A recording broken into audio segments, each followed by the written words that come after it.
Bismillahirrahmanirrahim. Assalamualaikum warahmatullahi wabarakatuh. Perkenalkan, nama saya Suci Resti Fauzia dengan NIM 12240200152. Di sini saya akan menjawab pertanyaan pada UAS mata kuliah Etika Dakwah.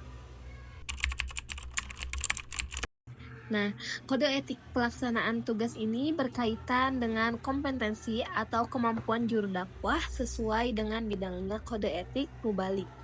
Nah, yang pertama itu tidak diskriminatif dalam menyampaikan pesan dakwahnya. Yang kedua, berakhlakul karimah. Yang ketiga, memahami dan menguasai secara mendalam materi yang akan disampaikan. Yang keempat, memiliki seni atau kemampuan teknik menyampaikan pesan atau biasa disebut dengan retorika. Yang kelima, konsisten ucapan dengan perbuatan. Yang keenam, tidak memiliki imbalan di luar batas. Nah, ada juga seorang dai ini harus memiliki 5 kompetensi dasar bagi seorang dai. Nah, yang pertama ini ada beriman kepada Allah dan Rasulnya.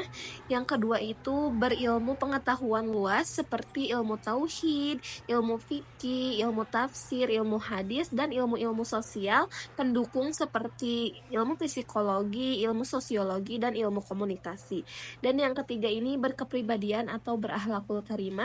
Yang keempat, memiliki keterampilan mengurus kebutuhan masyarakat maupun terampil menguasai media dakwah. Dan yang terakhir, yang kelima, yaitu memiliki penampilan yang baik, sederhana, dan berwibawa. Ekstremisme Islam dapat mengarah pada radikalisme karena metode dakwah yang digunakan menjadi keras, intoleran, dan cenderung radikal. Nah, sehingga menjauh dari prinsip moderasi atau wasatiyah dalam Islam.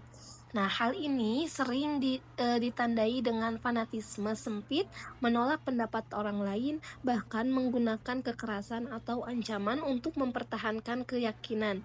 Nah, sikap seperti ini menimbulkan konflik sosial, ketegangan antara kelompok, dan disintegrasi di masyarakat.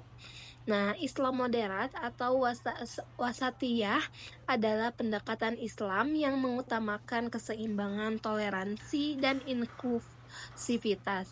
Nah, pendekatan ini menghargai dialog, perbedaan, dan kerukunan antar sesama, baik sesama muslim maupun dengan umat agama lain.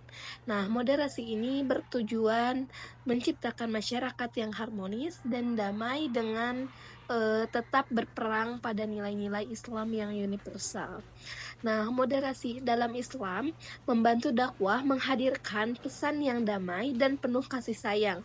Nah, serta mencegah perpecahan. Nah, dakwah yang moderat ini juga mengedepankan dialog yang konstruktif, menekankan nilai persatuan, dan menghindari sikap ekstrim yang dapat merusak citra Islam. Tarif jasa dakwah ini ada beragam dan sering menjadi bahan diskusi dalam konteks etika dakwah. Di satu sisi ada kelompok yang memperbolehkan dan di satu sisi ada kelompok yang menentang. Nah, di kelompok yang memperbolehkan seorang dai menerima imbalan atas jasanya ini, mereka itu berpendapat bahwa berdakwah itu memerlukan waktu, tenaga, dan keahlian yang seharusnya mendapatkan penghargaan sebagaimana mereka juga dengan profesi lainnya gitu sama. Nah, jika seorang dai ini tidak mendapatkan imbalan, mereka juga mungkin terpaksa akan mencari penghasilan lain yang dapat mengurangi fokus dan waktu untuk berdakwahnya. Nah, dakwah dalam beberapa riwayat juga Rasulullah Shallallahu Alaihi Wasallam juga memperbolehkan sahabat untuk menerima imbalan amal baik seperti menyembuhkan seorang dengan membaca ayat Al-Quran. Nah, di sisi lain juga ada kelompok yang menentang kan. Nah, kelompok yang menentang penerapan tarif jasa dakwah ini, kelompok ini menegaskan bahwa dakwah itu harus dilakukan secara ikhlas tanpa mengharapkan imbalan di duniawi. Sebagaimana termaktub dalam Quran surat Asy-Syu'ara ayat 109 yang menyatakan bahwa seorang dai ini hanya memperbolehkan mengharapkan upah dari Allah. Selain itu, terdapat hadis yang menunjukkan bahwa mengamalkan mengambil upah untuk mengajarkan Al-Quran itu dapat mengurangi keberkahan amal tersebut. Nah, mereka itu khawatir bahwa menerapkan tarif dapat merusak citra dakwah dan menimbulkan kesan bahwa dakwah itu telah dikomersialisasi. Jadi, untuk menjembatani kedua pandangan tersebut, terdapat pendekatan moderat. Nah, yang menekankan pentingnya menjaga keseimbangan.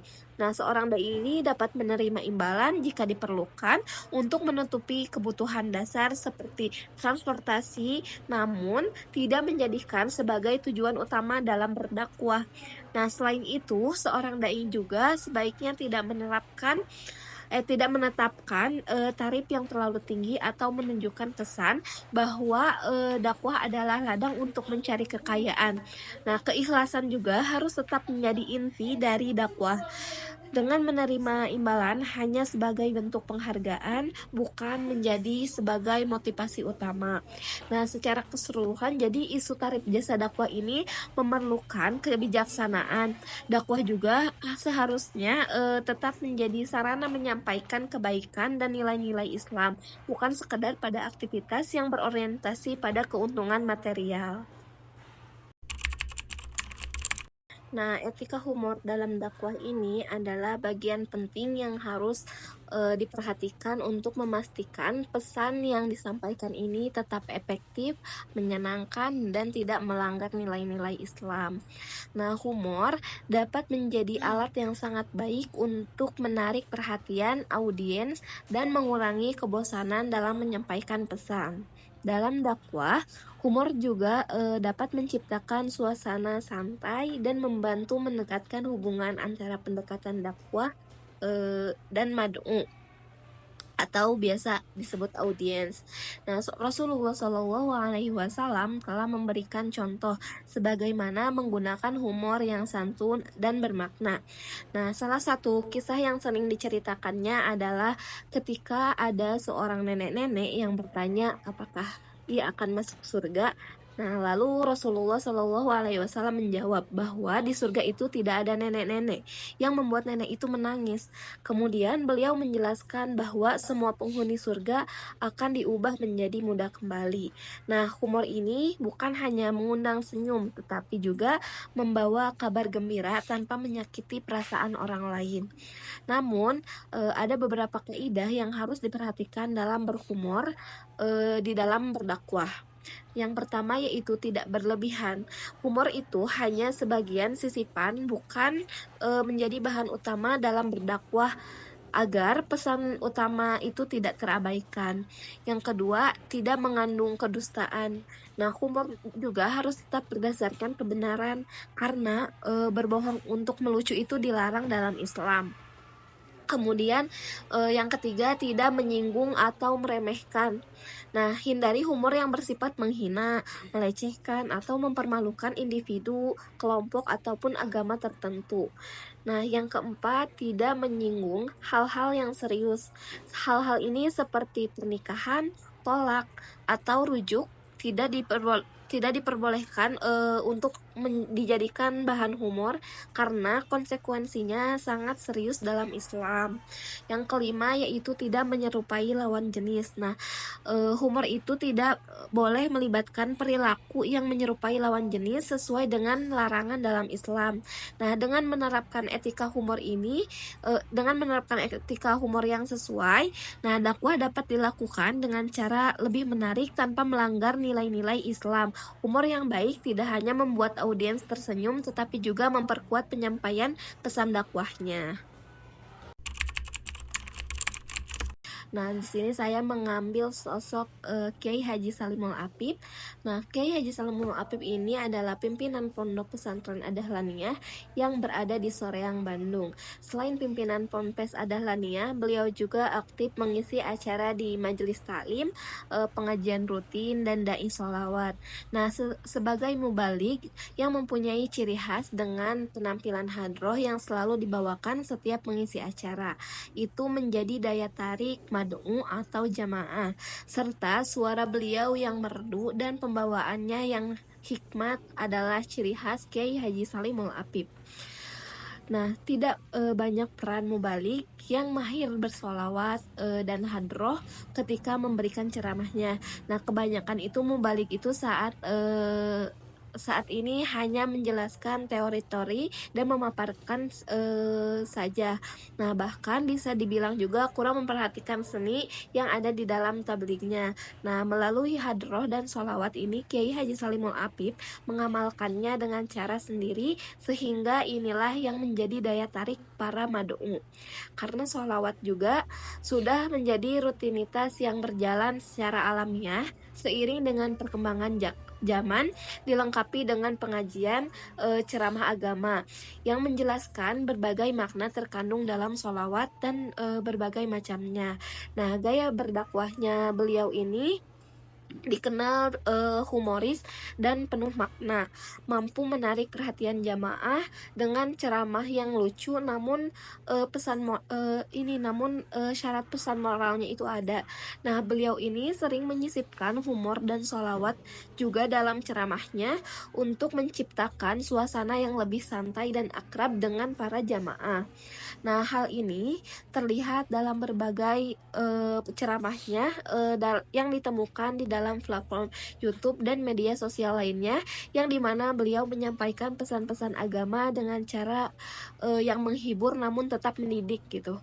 Nah, selain itu juga Kiai Haji Salimul Apip juga aktif di media sosial seperti Instagram, TikTok dan lainnya, yang dimana beliau ini berbagi kegiatan dakwah dan interaksi dengan jamaah. Nah, kehadirannya di media sosial itu membantu menjangkau mad'u yang lebih luas dan beragam, khususnya generasi muda yang aktif di platform digital.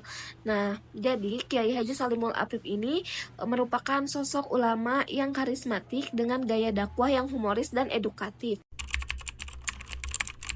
Bagian dari kontribusi dalam membangun etika dakwah ini, saya berkomitmen untuk memastikan bahwa setiap informasi yang disampaikan bersumber dari dalil yang akurat, baik itu dari Al-Quran, hadis, maupun pendapat ulama yang terpercaya. Nah, hal ini dilakukan untuk menjaga agar pesan dakwah tidak hanya benar secara syariat, tetapi juga memberikan pemahaman yang mendalam kepada masyarakat.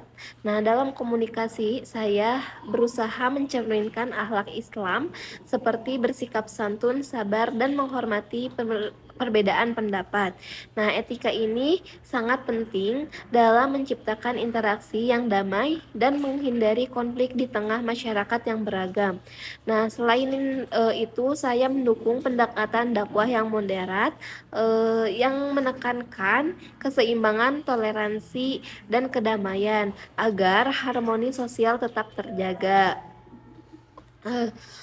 Kemudian dengan meningkatnya penggunaan media sosial juga sebagai platform dakwah, saya juga berusaha untuk memanfaatkan media ini secara bijak. Nah, hal ini dilakukan dengan menghindari debat kusir, menyebarkan konten yang positif dan mendidik, serta menjawab pertanyaan dengan penuh hikmah. Nah, media sosial juga memberikan peluang besar untuk menjangkau lebih banyak orang, tetapi juga menuntut kehati-hatian dalam menjaga keaslian dan dampak dari pesan dakwah. Nah, untuk membuat dakwah lebih menarik, saya kadang menyisipkan juga humor sebagai alat komunikasi, namun tetap berpedoman pada etika Islam. Nah, humor yang digunakan itu tidak mengandung unsur penghinaan, kedustaan, atau hal-hal yang dapat menyakiti perasaan orang lain. Nah, humor ini bertujuan untuk menciptakan suasana yang santai tanpa tanpa melupakan nilai-nilai dakwah itu sendiri. Nah, saya juga mendukung pendidikan yang mengedepankan pemahaman tentang etika dakwah. Nah, ini sangat penting untuk membantu para pendakwah itu memahami rambu-rambu etika dalam menjalankan tugas mereka, sehingga pesan yang disampaikan itu tidak hanya efektif, tapi juga sesuai dengan nilai-nilai agama. Di atas segalanya, saya juga berusaha menjaga keikhlasan dalam setiap langkahnya. Nah, dakwah yang dilakukan ini bertujuan untuk menyebarkan kebaikan, meningkatkan pemahaman Islam, dan menciptakan dampak positif dalam masyarakat, bukan hanya untuk mencari popularitas atau keuntungan pribadi.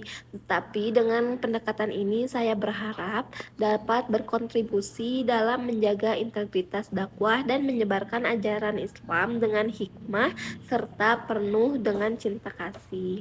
Mungkin cukup sekian jawaban yang bisa saya sampaikan. Terima kasih. Wassalamualaikum warahmatullahi wabarakatuh.